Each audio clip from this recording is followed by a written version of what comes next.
Hello, folks. Welcome back to World War II TV. A double bill today. John Jordan is joining me in a few hours' time to talk about Ike and Churchill, a post-show postponed from a couple of weeks ago. Anyway, amazingly, there are nearly 13,000 Commonwealth War Graves commissioned graves, memorials, and cemeteries in the UK. Martin Barry, a Somme battlefield guide, also offers tours of his local cemetery in Hastings. He joins us today to share stories of some of the people buried there. I'll bring him in now. Good morning, Martin. How are you today? Morning, Paul. Great, thanks. Thanks you very much for the invitation. It's really good to be here. It's good. I'm glad we got the tech issues. So it was one of those. Once we logged out in again, it all went fine. So you go to the Somme a lot. So you're one of those people that does the two conflicts, First World War and the Second World War. So before we bring up and talk about Hastings itself, as I said in my top of the show there, 13,000 sites the Commonwealth War Graves Commission maintain in the UK. Do you find that people sort of forget that there are graves within the UK and tend to think of everything being overseas? Yeah, I do. And to be honest, I started going to the Somme battlefields sort of the mid-90s, and I would go 2 or 3 times a year until sort of, I don't know, 6 or 7 years ago, when I suddenly realised myself that there are 260 servicemen and women from both conflicts buried in my local cemetery, which is just over a mile away. So it took me a long time to realise that as well. So it's I can understand why others would feel the same. I think it's just one of those things that you kind of, it's that vision of it being the veteran or the family going overseas on a ferry to visit, whether it's a First World War or a Second World War. And I think the fact, although obviously the stories you're going to be sharing aren't all necessarily directly involved with the South Coast, but the South Coast of the UK was, of course, a battlefield, a battlefront, essentially, for most of World War II, with the Blitz and what have you, and V1s and V2s later on. So, and of course, people die they're not necessarily in combat as well, which is another factor we forget about with some of the UK-based cemeteries. There are training accidents, there are all sorts of other things. But anyway, I'll bring up your slides. Folks, if you have questions for Martin, do fire away. I'm going to put the link up to his website for his Somme tours, and it also covers his details about Hastings. I'll put the QR code up in a minute. In fact, I'll put it up now. There we are. There's the QR code there. You can find the description below. I'm going to hand over to Martin to take us through this. So Hastings, I have to say, Martin, it's been about 30 plus years since I've been to Hastings. Used to go to the English Heritage Living History events at Battle Abbey, and would always include an evening or so in Hastings. So it's been a while since I've been there, but over to you, sir. Lovely. Okay, thank you very much, Paul. So the photo you see on the screen is the World War II plot at my local cemetery. So as I mentioned, there are 260 servicemen and women from the 2 world wars commemorated at Hastings, and there's 78 from the Second World War. At the top of the photo, you might be able to see, but there are the civilian war dead as well. So within the cemetery, there are 154 civilians commemorated who died through bombings of the town between 1940 to 44. Like I say, you can't really see them at the top of the photo, but they're at the top of the slope. And there's, of the 154, there's 70 civilians are actually buried within this plot, and the rest are scattered throughout this cemetery, which is it's a vast site. It's 87 acres, dating back to the 1850s. So it is a fairly, it's a very large site. Okay, well, let's move on. Your first story. Okay, so you can see this. This relates to Flight Lieutenant Ernest Dawson. It's not a standard Commonwealth Commission headstone. The reason being because he died, you can see on the left, he died in 1936. So he wasn't entitled to a commission headstone.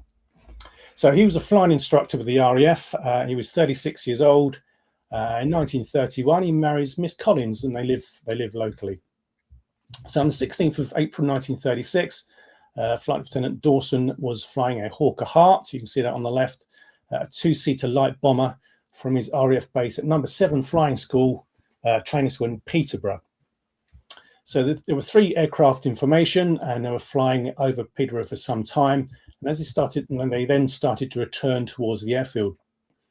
Dawson was with the 19-year-old aircraftman Harold Smith Langridge. He was the air gunner behind him. And as they approached the airfield, they started to carry out a series of formation loops. 2 or 3 loops had been performed, and the machine was pulling out of the last loop when it struck the ground, shot across the tarmac, and struck one of the hangars.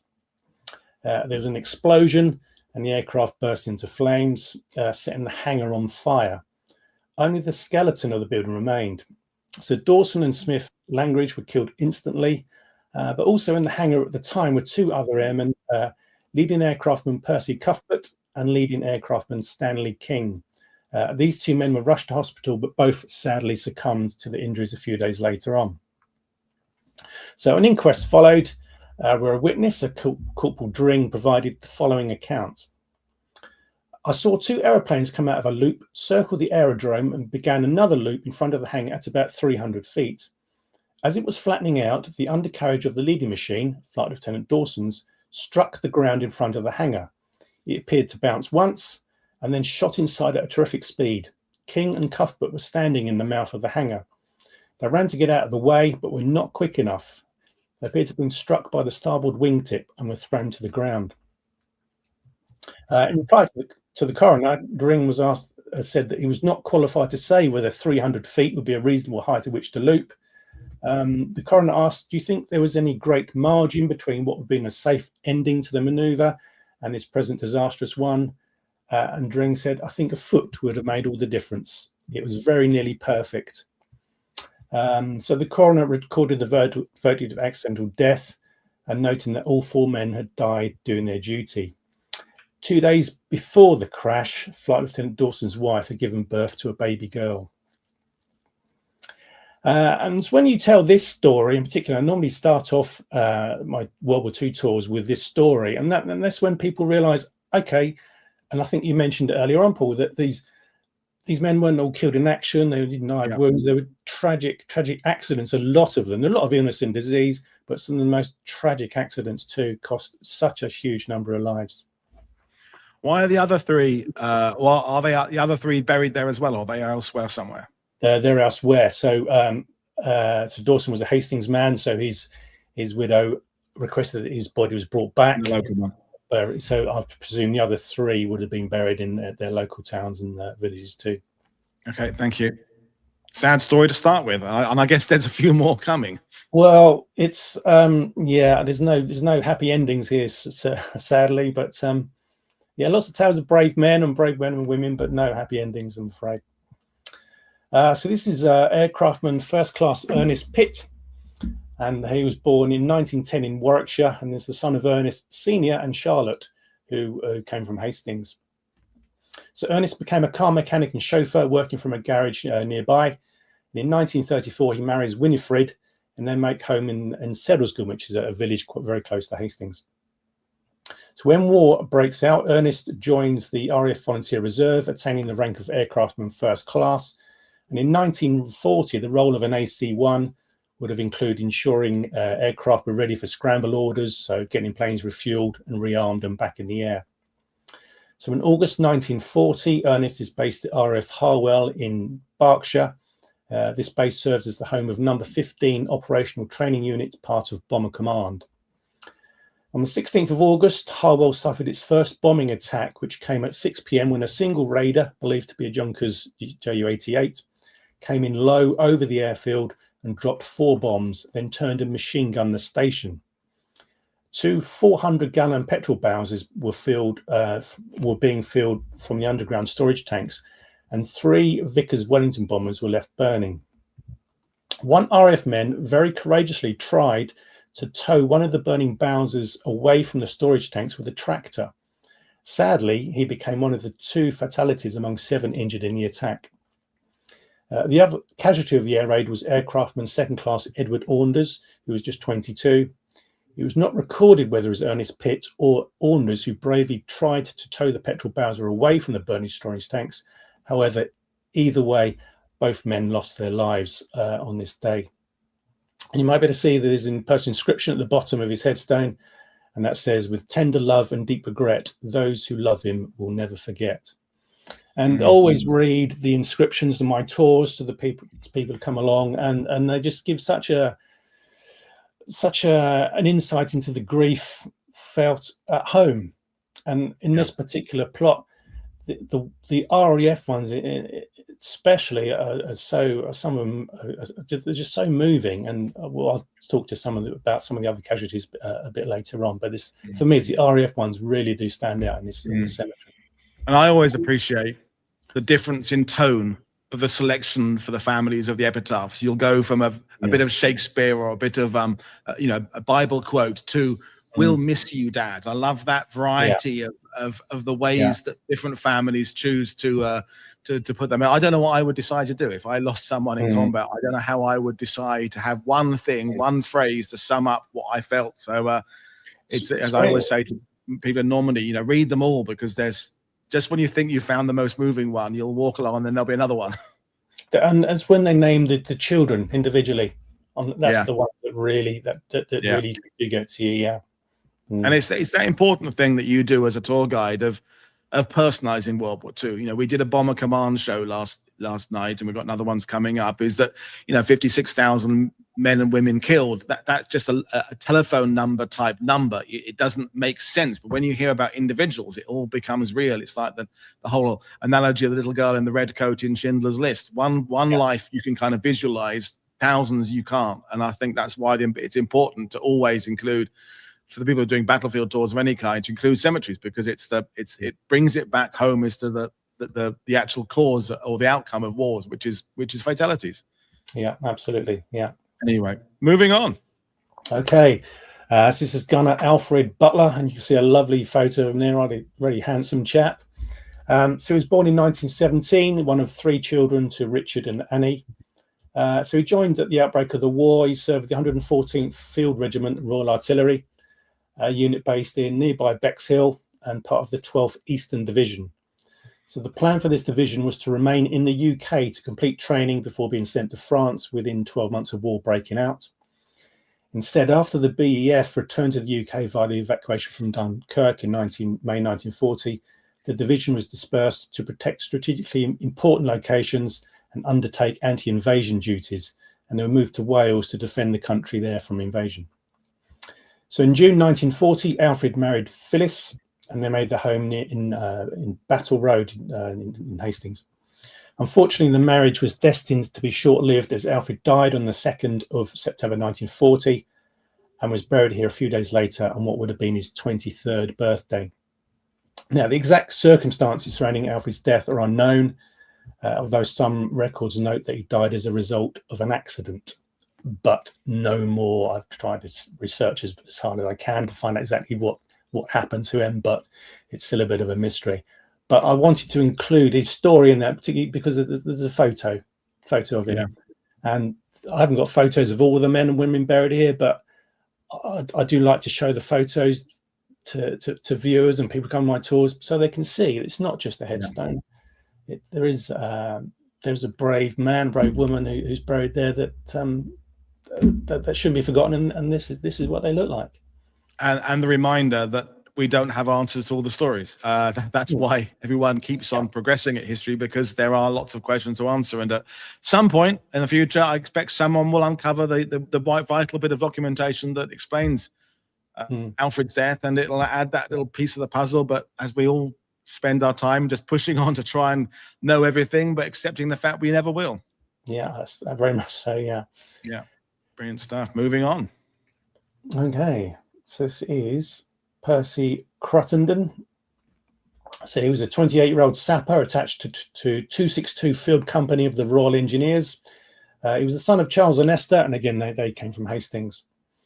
He was married to Nellie, who came from Ayrshire, and they lived locally. He was a skilled labourer employed by the Hastings Corporation. He joined the army in January 1940, but was sadly killed near Canterbury in August of the same year. He'd been married for just 9 months. The incident occurred when a colleague, Sapper Pearson, fell into a hole caused by the explosion of an underground bomb. Other sappers, including Percy, attempted to rescue him, but unfortunately were unsuccessful. Percy died from carbon monoxide poisoning caused by the explosion. I've got a quote from an officer from Percy's unit. He wrote to the local paper, the Hastings Observer, and he said, "It seems cruel that after going through France safely, he should have been killed here, whilst trying to rescue another man who, unfortunately, was also killed. I would like you to know that he was a brave boy, and I'm proud to think that he was in my company. Wow. And you can see the inscription there: greater love hath no man than this, that a man laid down his life for his friends. Yeah. And another realization of the number of different ways, unfortunately, people could lose their lives. It's not, it's not just as you said, in combat and by bombs. It can, carbon monoxide poisoning, crazy, awful stuff. Yeah, I mean these guys. There's a few that died of wounds and sort of might be wounded in France and come across in the Dunkirk evacuations and died in hospital subsequently here. But there's not many, and there certainly aren't any killed in action because there was no repatriation policy. The soldier killed out in France, Belgium, and the other areas would be buried there. So none of these men are killed in action. Okay, thank you. Okay, so this is Private George Lusted, who was born in 1920, again in Hastings, to parents Frederick and Annie. There were 7 children in the family. Sadly, 4 of whom died before reaching the age of 10. George himself was to die in a tragic accident in a Devonshire village near Plymouth on the 5th of September 1940. So a local newspaper recorded the following detail. A young soldier, Private Lusted, who had safely come through the horrors of Dunkirk, met his death in a quiet country village in Devon when he was accidentally shot by a comrade. The incident occurred shortly after a bomb had been dropped in the vicinity when, according to a report, a car passed through the village and failed to stop on being signalled to do so with a red light. Young Lusted and other soldiers had gone to the vicarage to inquire if residents there were all right. He had just left when the shot rang out and he fell to the ground mortally wounded. He was carried into the vicarage where everything possible was done for him. The St John ambulance was summoned and the soldier was taken to hospital where he died. So an inquest was carried out a few weeks later, which provided more detail on the events of that night. Captain P.D. Scott was on duty that night with 6 men. A car approached and was challenged by Corporal Kent, who pointed a rifle at him from the middle of the road. Sorry, pointed a rifle at the car from the middle of the road. The car did not stop, and Kemp had to jump out of the way to avoid being run over. 4 or 5 men, including myself, shouted to the car to stop, but it went on, and I gave orders to open fire. The first shot was fired when the car was 40 to 50 yards away, but it continued, and 2 more shots were fired. So Private Lusted was 180 yards up the road away from the roadblock. He was 20 years old, and he was killed by a shot to the chest. The driver of the car who didn't stop was the second in command of the local battalion of the Home Guard, and unbelievably, his name was Major Slaughter. Wow. And I mean, if he's attached to number 3 commander who'd only been raised in July 1940, he could be one of the first commandos technically killed in the war. I guess, yeah. Because their first raids weren't until the early 41, so that's extraordinary. Because wow. I love these stories, as sad as they are. I love putting all these pieces together. Amazing stuff. Great research, by the way. Thank you. Let's keep going. Thank you. Okay, this is Corporal Norman Kemp.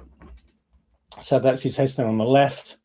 He was the son of William and Florence. They lived in Hastings.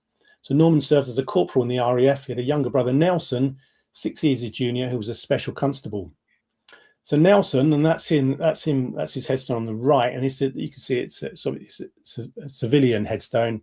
He's buried in the civilian plot, just up from Norman's headstone. So Nelson was sadly killed on the 26th of September 1940 in an air raid on Hastings. So Norman returned to Hastings on leave a couple of days later to assist in arranging his brother's funeral. Tragically, Norman himself was killed by a bomb that fell in Hastings just 4 days after the death of his brother.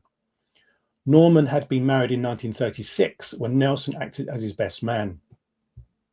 So the minister who conducted the funeral service at Mount Pleasant Church described the brothers as men of a very fine Christian quality.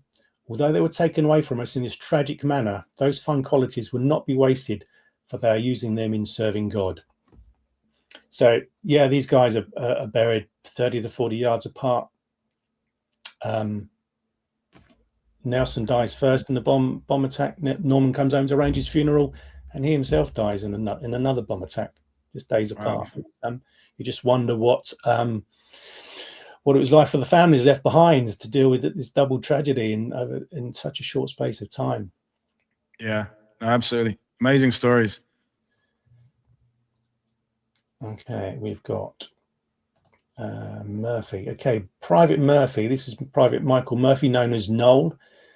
He was a 24-year-old soldier serving with the 70th Battalion, the Royal Sussex Regiment. So he was from County Cork, Ireland, and had volunteered for the army in 1940. He was engaged to Joan, a local girl from Hastings.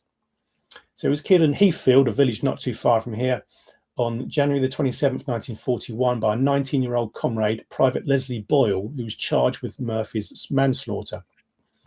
At the trial that followed, Boyle, Murphy, and some other men were in a bedroom. Some of the men had just received punishment for breaches of military order. One of the men, Private Wilcox, said, "I'm fed up with this. Will somebody shoot me?" Boyle, in fun, said, "I will." Someone handed him a rifle. He put a live cartridge in it and pointed it at Wilcox. While Wilcox warned Boyle to be careful, another soldier said, "I'm getting out of this," and quickly got out of the room. Boyle followed Wilcox around the room, pointing the rifle at him. The rifle went off and killed Murphy at once. It was stated that someone jabbed Boyle's arm, which caused the rifle to go off. Boyle, on oath, said Murphy was a good friend of his. They all thought it was a joke until it had a tragic ending.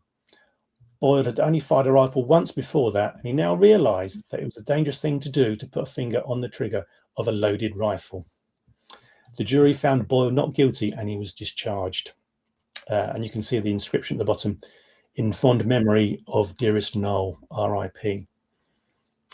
There's a Crikey, few. what a story.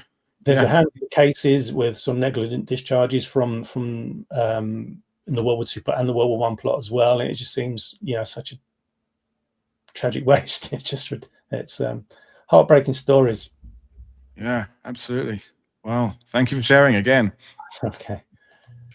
Right. Got another Navy man here. This is Gunner Joseph Apps, and he's born in 1892 in Hastings, the son of William and Phoebe. So in 1908, at the age of 16, he enlists in the Royal Navy as a boy sailor, originally signing up for a period of 12 years. After a lengthy period of training, he serves on a variety of ships, one of which is HMS Exmouth, one of the fastest battleships in the world, when it was launched in 1901. He progressed to the rank of able seaman, some of his duties being steering the ship, standing watch as a lookout, ammunition handling, and gunnery. Other ships Joseph served on included HMS Grafton, a large cruiser with 9.2-inch guns that had bombarded the Turkish coast during the Allied assault at Gallipoli in 1915, and also HMS Black Prince, an armoured cruiser that was later lost with its entire crew of 857 in the most famous naval battle of the war at Jutland. Fortunately for Joseph, before the loss of the Black Prince, he had transferred to HMS Victory 1, which was a shore establishment in the main Royal Navy barracks and depot in Portsmouth. So Joseph saw out the rest of the war in Portsmouth, reaching the rank of gunner while serving with the Royal Naval Gunnery School, another shore-based establishment known as HMS Excellent. Between the wars, Joseph found employment with the Hastings Corporation Electricity Department. He lived with his wife Sarah and his son and 2 daughters. So in 1939, Joseph is recalled to the Royal Navy when war again breaks out. He's assigned once again to Portsmouth and HMS Excellent, with his previous rank of gunner from the First World War. So on 10th of March 1941, Portsmouth was heavily bombed by the Germans. It was a major target, being a vital naval base and shipbuilding centre. 93 people were killed and over 250 injured. 10 men of the Royal Navy were killed when their barracks were hit, Joseph being amongst them.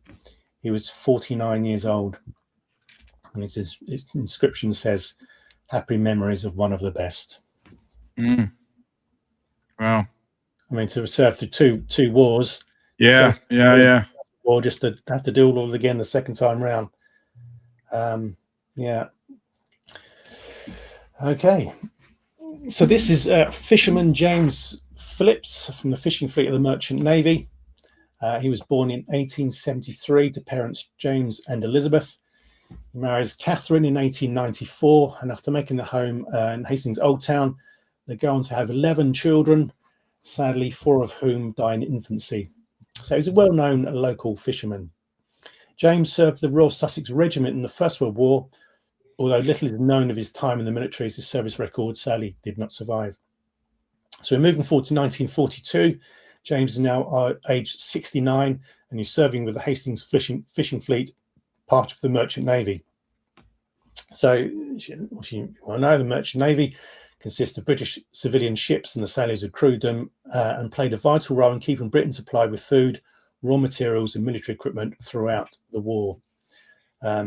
Although the Merchant Navy supported the military, its members were civilians, and unfortunately for them, they suffered a significantly higher casualty rate, greater than almost every branch of the armed services. So sadly, James himself was to die on the 1st of January 1942. He was on board the fishing boat RX 152, which you can see there on the left, when he was shot up by a low-flying German aircraft. James was buried here the following week, his coffin being carried by 4 local fishermen.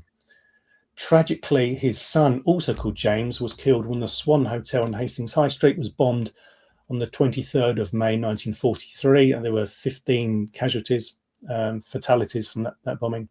He was 46 years old at the time. He's buried in the civilian war plot in the same cemetery. So that's James Jr.'s headstone on the right-hand side. So the RX 152 didn't survive the war either. It was sunk on the 17th of March 1943 when it struck a mine. Thankfully, the 3 crewmen on board all survived without serious injury. And in personal inscription, you can see is, "Oh, hear us when we cry to thee for those in peril on the sea." Now, to me, you look at RX 152 and you don't think that's much of a target, really. It's pretty inconsequential, isn't it? So it's German fighter pilot. You can't imagine the fighter pilot getting back and bragging about that one particularly. But as you say, resulting in the death of a fairly elderly gentleman who was serving his country in an unusual but in very important capacity. So it's people are already remarking in the sidebar that they thought it was all going to be RAF stories, Gary said, because that's what you're going to think of. But the variety of stories, I mean, although tragic, it allows you to flex your research muscles, so to speak, to deal with the research, because it's going into all sorts of different areas. Absolutely. Brilliant stuff. Let's move on. Thank you. Okay, we've got. Okay, well, we do have an RAF chap here. His name is Sergeant Sidney Burr, again another Hastings man. He attended Hastings Central School and joined the RAF at the age of 16. He was a member of the Old Town Junior Club and also a member of the Fishermen's Church Choir. He had a twin brother, George, and a sister, Edith. Both of them also served in the armed forces. His father, also George, was serving in the Merchant Navy. Sergeant Burr was a flight engineer attached to 224 Squadron, flying American Liberators from their base in the Inner Hebrides off the west coast of Scotland. The squadron was tasked in providing aerial support to the Atlantic convoys, and it became a very proficient anti-submarine unit. On the 29th of October 1942, Sergeant Burr and his crew were coming into land at Aerodrome when they struck a house on approach and crashed. The aircraft was completely destroyed by fire. The crew of 4, as well as 1 civilian on the ground, were all killed. Now, I mentioned earlier on about the personal inscriptions, and some of the RAF ones in particular will really bring a lump to your throat. Well, this one, he flew out of the sunlight into heaven. That gets me every time. Yeah, it's a wonderful one. Yeah. Wow. I keep saying wow. I don't know how to say. Keep going. Yeah, wow. Okay, we've got Sergeant Thomas Stanley, and we mentioned earlier on these guys obviously weren't killed in action. They were not many died of wounds, just tragic accidents. And this is probably, well, you'll have to make out your own mind, but this one really, to me, really does stand out. So he was a 28-year-old sergeant who served with the 17th Battalion of the Royal Fusiliers. So he was an unmarried man. He lived in Hastings. He attended local schools, and after school he was employed as an electric stove fitter. Went on to join the Royal Fusiliers in June 1940. Stanley was a keen footballer and a prolific goal scorer for Hastings Rangers FC, a local club, as well as for the army. It was during a match for the army that it was tragically killed by accident on the 27th of October 1942. So a report from the local paper, the Hastings Observer, shortly afterwards detailed what happened. After about 20 minutes play, Private Pinion, one of the fullbacks, went to clear an attack, and the deceased man, who was the opposing centre forward, went to tackle as the ball was kicked. He received a blow in the stomach, collapsed, and was assisted to the touchline. He was later removed to hospital. Witnesses stated that the match was friendly in nature. Private Pinion stated that when he kicked the ball, Stanley appeared to take the full force of the kick through the ball. A doctor at the hospital stated that Sergeant Stanley appeared to be initially quite comfortable. However, the following day he became violently ill. An operation was performed, but Stanley died the following day. He appeared to have had a heavy meal the day before the game, and the kick which he received might, under those circumstances, have caused the rupture of his bowel, which brought on peritonitis. I mean, this guy's died playing football. Shortly afterwards, a tribute to Sergeant Stanley appeared in the Hastings Observer. It was written by the Secretary of Hastings Rangers FC. And this said, Tommy, as he was known to all of us, was one of the most popular members of the club, both on and off the field, and a centre forward of whom Rangers were extremely proud. He was not of the bustling, brawny type usually befitting his position, but what Tommy lacked in weight he made up for by skillful play. His scoring of 154 goals in the 4 seasons he played is a club record which will not be beaten for many a long day. Tommy was a thorough sportsman, and the cleaner player has never donned the colours of the red and white. I would say that his name will go down in the records as one of the greatest centre forwards of the Rangers, a thing I know Tommy, in all his modesty, would not agree with for one moment. But I feel it's a tribute that all my colleagues will agree, as well as the rest of the football fraternity in Hastings and East Sussex, who had cause to remember his prowess. An inscription there, you see, not just today, but every day in silence we remember. Someday we will understand. Shocker. Yeah, absolute shock. Absolutely. Yeah. Well, moving on. Bomb disposal this time, gosh. Yeah, after bomb disposal. Okay, so this is Rex Proctor, a sapper attached to the 47th Bomb Disposal Section of the Royal Engineers. He was the son of Alfred and Frida from Hastings. After leaving school, he followed in his father's footsteps by becoming a sign writer. He had a fine physique, was 6'1" tall, and like his father and grandfather before him, was an excellent swimmer. He used to help his father in giving life-saving instruction. So he joined the local territorial detachment of the Royal Engineers early in 1939 and left for war service on the 2nd of September of that year. His elder brother was also on bomb disposal. Unfortunately for him, he was later invalided from the service following an accident. So Reg was tragically killed in the line of duty on 13th of September 1944. He'd been tasked with a colleague, Sapper William Bainbridge, to clear mines from the shore near Christchurch. The inquest that followed shortly after recorded the following detail. These were skilled men who were doing their work in a proper manner.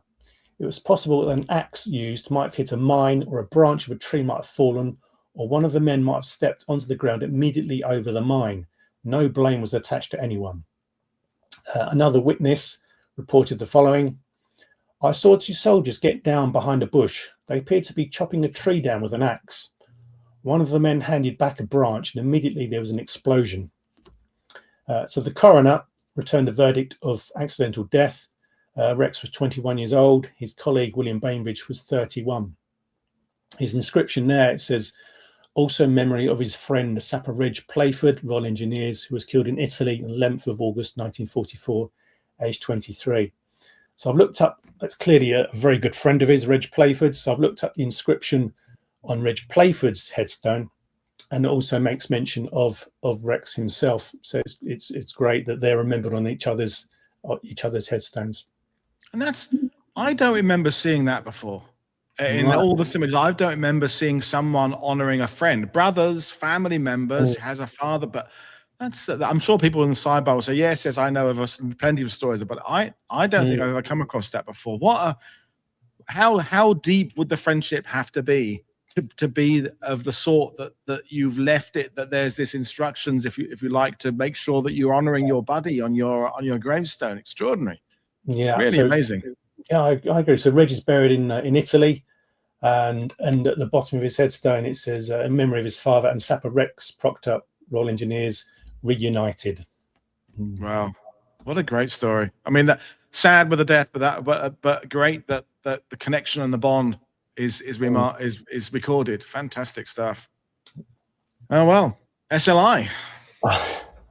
Okay, so this is Private Leonard Dicker. He was a 19-year-old who lived in Hastings. He was the son of Minnie and the stepson of John. So he serves with the 4th Battalion, the Somerset Light Infantry. On the 29th of May 1944, Leonard and his platoon were undergoing training at Dymchurch on the coast. There were 25 men in total standing on the sea wall. They were undergoing instruction by an officer on how anti-tank grenades could be ignited with a match. According to the evidence provided at the inquest that followed, the match applied to the fuse burned out, and when a second match was struck, there was a terrific explosion. One witness, a Corporal Oxby, said that he was blown into the air, and on recovering found that only 3 men of the platoon of 25 were still alive. An officer suggested that the head of the match might have fallen into a box of detonators. A verdict of accidental death was recorded at the inquest. Private Dicker was buried with full military honours. His coffin was draped with a Union Jack and was carried by 6 of his old colleagues from his previous regiment. After the committal, they filed past the grave and saluted. And the inscription there says, "God takes our loved ones from our homes, but never from our hearts." But can you imagine, to me, the witness, Corporal Oxby, gets to his feet, dusts himself off to find that 22 men have been blown to pieces right next to him. It's just hard. You just cannot imagine the scene that he's witnessed.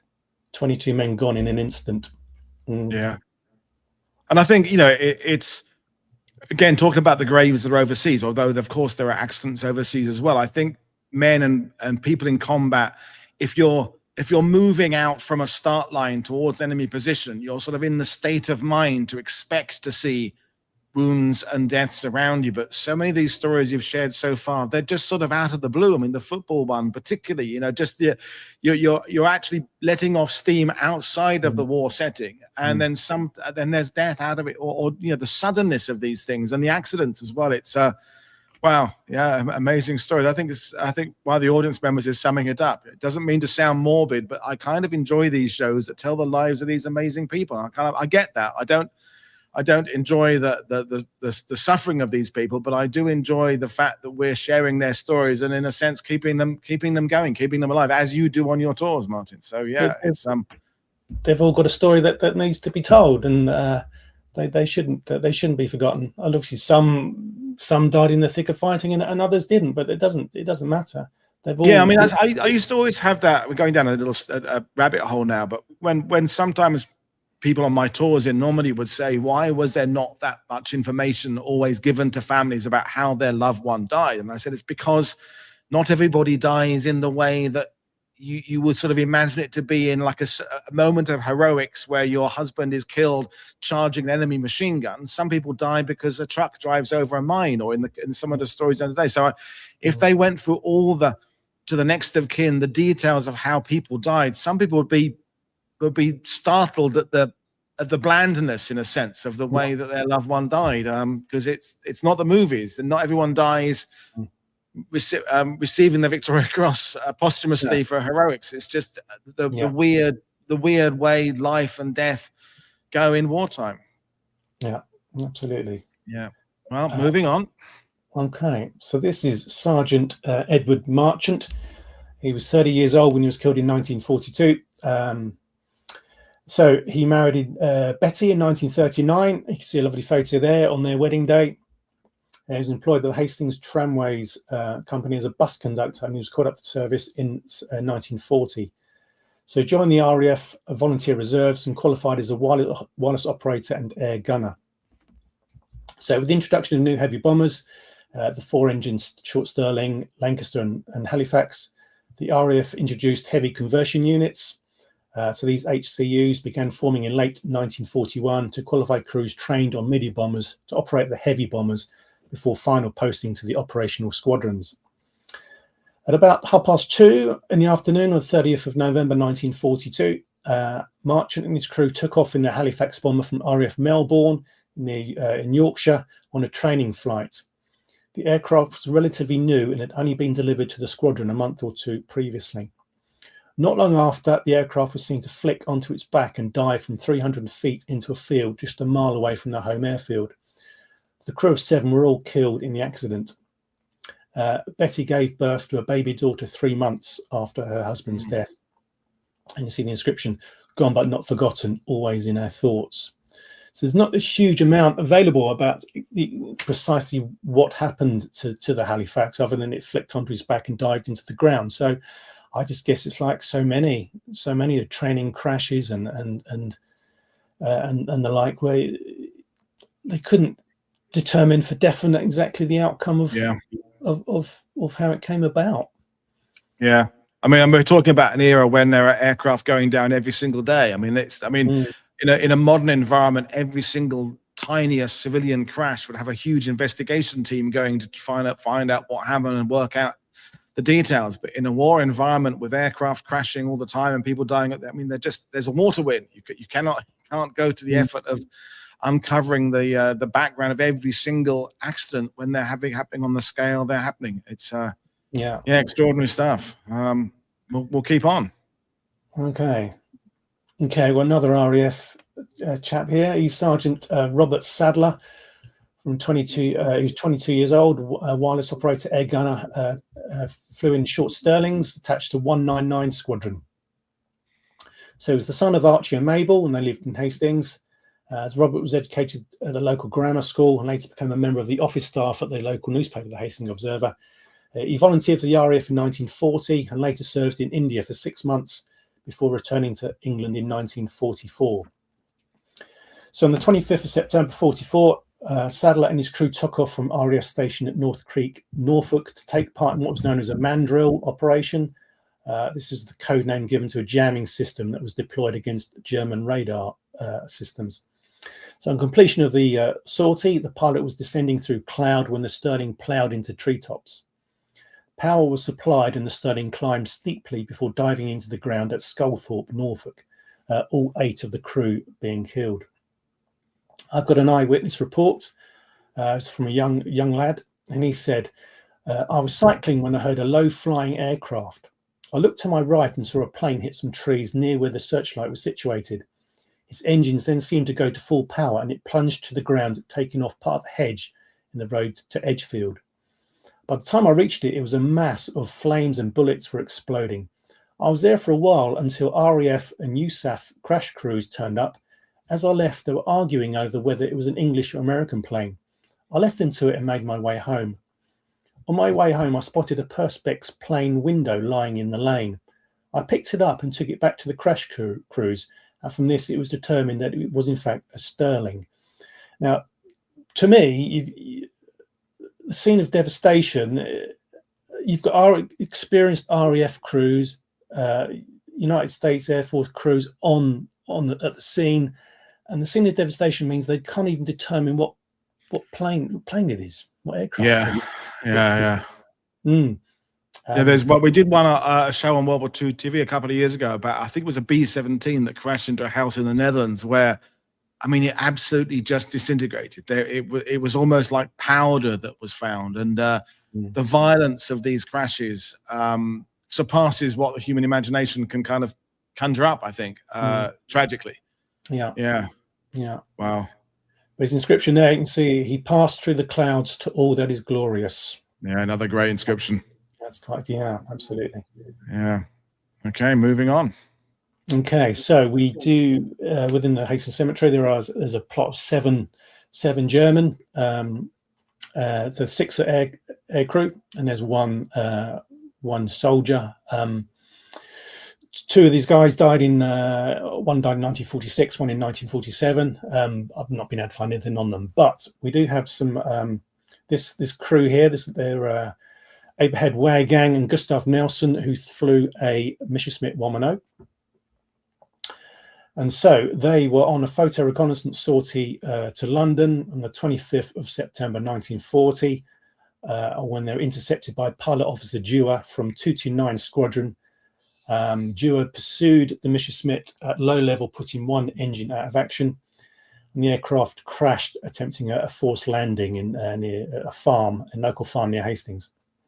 The aircraft caught fire and burnt out. Waregang was killed, and Nelson was thrown clear and captured, severely injured, but died later the same day.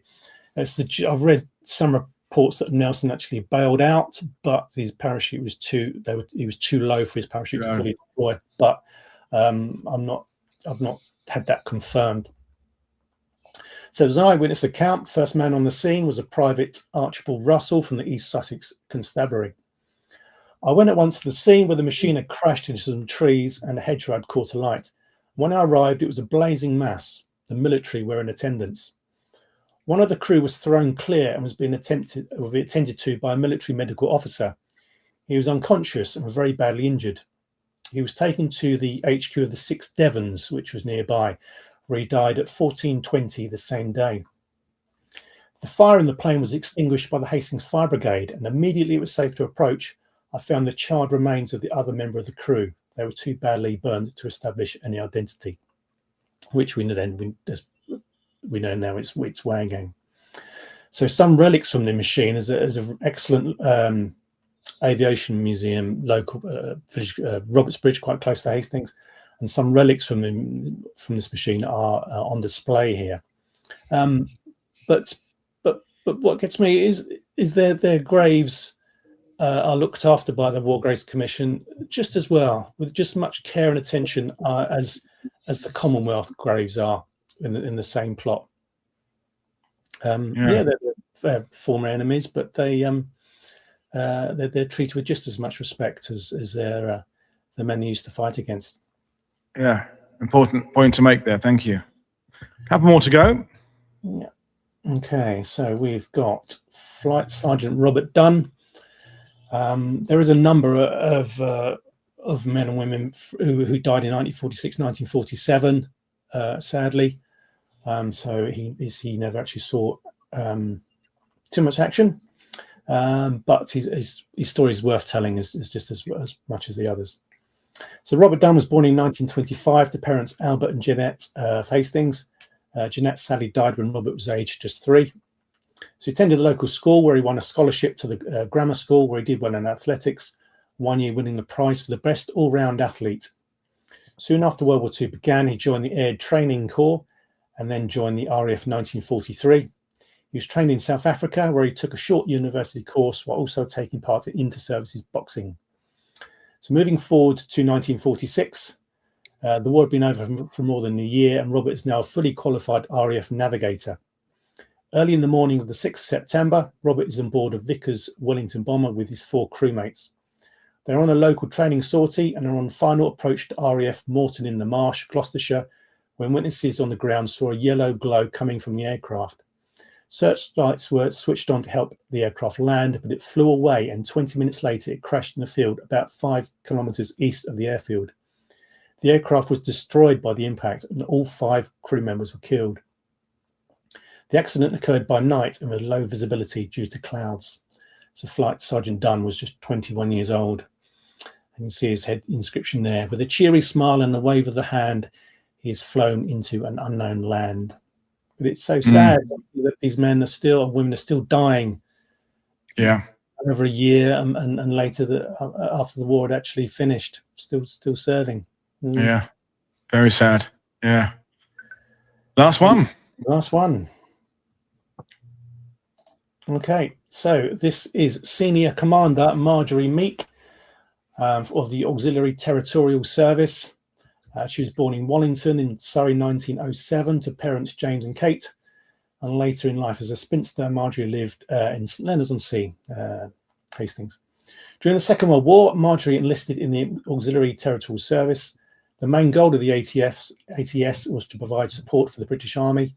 So women in the ATS took on roles that were traditionally held by men, such as cooks, clerks, drivers, telephonists, and storekeepers. And as the war progressed, their duties expanded to include more technical and demanding tasks, like operating radar and serving in anti-aircraft batteries. Although little is known of Marjorie's time in the ATS, it is clear that she worked her way up as she reached the rank of Senior Commander, which was the British Army equivalent of Major. So Marjorie sadly died on the 21st of April 1945, just a few weeks before the end of the war in Europe, when she fell to her death at Beachy Head, cliffs near Eastbourne. She was 37 years old. At the inquest that followed, her brother explained that Marjorie often suffered from migraines, which badly affected her vision. He added that she was very fond of climbing heights. Anything adventurous in life she would tackle like a shot, he said. The coroner concluded that he was satisfied that Marjorie did not fall over the cliff of her own intention, with the verdict of accidental death being recorded. So Marjorie was buried with full military honours, a company from a unit of the ATS forming a guard of honour, and her inscription at the bottom, lovely and pleasant in her life, leaving a flagrant memory. Wow. Well, I mean, another sad story. And as the viewers have said, it's every story reveals another part of the picture of World War II. So thank you very much, Martin, for sharing them with us. Before we end things, if there are people watching this either live or in the later on, what advice would you give people who've perhaps got a cemetery near them and are now thinking, that's inspired me, I want to try and put some histories to my to the people buried near me? Well, I mean, obviously the Commonwealth War Graves Commission's website itself is a good starting point, but what other resources have you used? I've been particularly impressed with the eyewitness accounts that you've been using today. I use some very good local history forums I use online. They've been very, very good. Ancestry will Find My Past as well, will obviously a very, very useful tool. You can get a lot of information from the Commonwealth War Graves Commission website itself, a lot of background information, and that's probably always a very good starting point for me, because it will list relatives, etc., next of kin, and then you can sort of go from there, really. But to be honest, there's so much information out online that you can get. Not all of it, of course, is accurate, and I found a lot of stories you kind of take with a pinch of salt. But there is a lot of stuff out there. National Archives is another good source as well, and they seem to be releasing more and more World War II service histories and war diaries. So that's another good place to check as well.